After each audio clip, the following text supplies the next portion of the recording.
জুলাই হয়েছে বলে আজকের এই স্টেজ দেখা যাচ্ছে।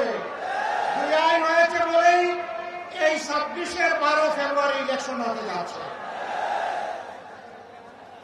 জুলাইয়ের আগে আমরা রাজনৈতিক দলগুলো বহু চেষ্টা করেছি, জীবন দিয়েছি, আয়নাঘরের সঙ্গী হয়েছি, জেলে গিয়েছি, পঙ্গু হয়েছি, ঘর বাড়ি ছাড়া হয়েছে, কিন্তু আমাদের নেতৃত্বে পরিবর্তন আসে না।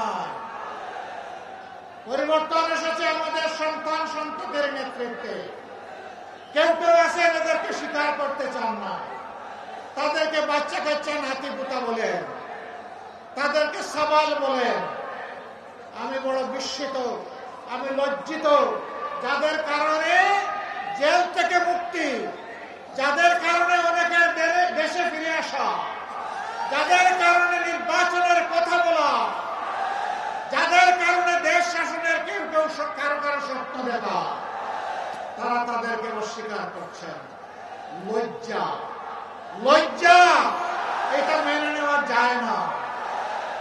এ গ্রেড ক্লিংকারের কনফিডেন্স সিমেন্ট, বাংলাদেশের হৃদয় জুড়ে। যে উপকারের উপকার স্বীকার করে না, যে কৃতজ্ঞতা প্রকাশ করে না, সে ভালো মানুষ হতে পারে না।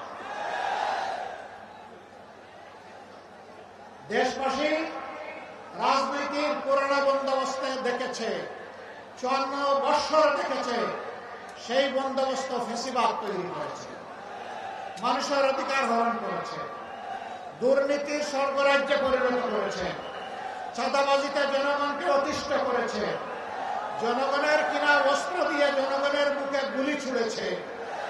সেই রাজনীতি আমার মা বোনকে ইজ্জত হরণ করেছে। ওই রাজনীতি আবার ফিরে আসুক আপনারা চান? ব্যাংক ডাকাতি করে জনগণের টাকা লুট করে বিদেশে পাচার করা হয়েছে। আপনারা সেই বাংলাদেশ আবার চান? আপনারা পরিবর্তন চান। পরিবর্তন চাইলে ওই যে লেখা পরিবর্তনের জন্য হা। গণভোটে কি বলতে হবে? সিল প্রথম কোনটাতে মারতে হবে? হা বুটে সিল মারতে হবে। আপনারা সবাই হা বুটে সিল মারবেন? আপনারা মারলেই হা বুট পাশ হয়ে যাবে না, প্রত্যেকটা মানুষকে হা বুটের সঙ্গী বানাতে হবে। আমরা বিশ্বাস করি বাংলাদেশের মানুষ এখন পরিবর্তন চায়। সেই পরিবর্তনের জন্য আমরা ঐক্যবদ্ধ হয়েছি। আমরা কথা দিচ্ছি, জনগণের আস্থা যদি আমাদের উপর আসে, আমরা আশাবাদী আসবে ইনশাআল্লাহ। আমরা আস্থার প্রতিদান দেব ইনশাআল্লাহ।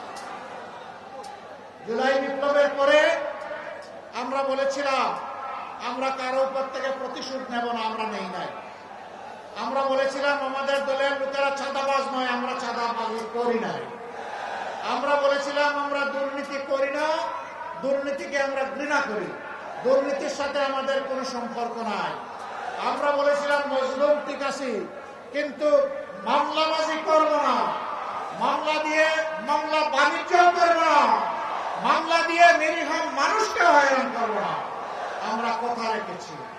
আমরা এবার কথা দিচ্ছি, জনগণ যদি তাদের পবিত্র মূল্যবান ভোট দিয়ে এই যুগকে, এই ঐক্যকে নির্বাচিত করে, আমরা কথা রাখবো ইনশাআল্লাহ। আমরা কি রাখবো? প্রথমত আমরা জাতিকে আর বিভক্ত হতে দেব না। আমরা পুরানা কাসুন্দি নিয়ে কামড়া কামড়ি করবো না, পিছনের দিকে দৌড়াবো না। আমরা যুবকদের স্বপ্নের অগ্রগামী বাংলাদেশ দেখতে চাই। যুবকরা, আমরা তোমাদের হাতে বেকার ভাতা তুলে দেব না। তোমরা বেকার ভাতা পাওয়ার জন্য কোনো দাবি জানাও নাই। আমরা বেকার ভাতা দিয়ে তোমাদেরকে অপমানিত করতে চাই না। আমরা তোমাদের হাতগুলোকে দক্ষ কারিগরের হাত হিসাবে গড়ে তুলব ইনশাআল্লাহ। প্রত্যেকটি হাতে আমরা ইনশাআল্লাহ মর্যাদার কাজ তুলে দেব। সেদিন প্রতিটি যুবক গর্বের সাথে বলবে আমি বাংলাদেশ। আমাকে দেখে বুঝে নাও বাংলাদেশ কি জিনিস। আমরা সেই বাংলাদেশকে গড়ে দিতে চাই। আমরা বাংলাদেশের নেতৃত্ব যুবকদের হাতে তুলে দিতে চাই। প্রস্তুত আছো যুবকরা? প্রস্তুত হয়ে যাও। যেইভাবে স্বৈরাচার তাড়ানোর জন্য সেদিন গর্জে উঠেছিলে, বাংলাদেশ গড়ে দেওয়ার জন্য সেইভাবে দাঁড়িয়ে যাও। আমরা সেই বাংলাদেশ তোমাদের হাতে তুলে দেবো ইনশাআল্লাহ।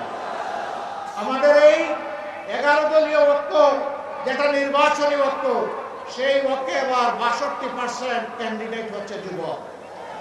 তাহলে বার্তা দিচ্ছি আমরা জাতিকে, এই দেশ হবে আগামীতে যুবকদের বাংলাদেশ ইনশাআল্লাহ।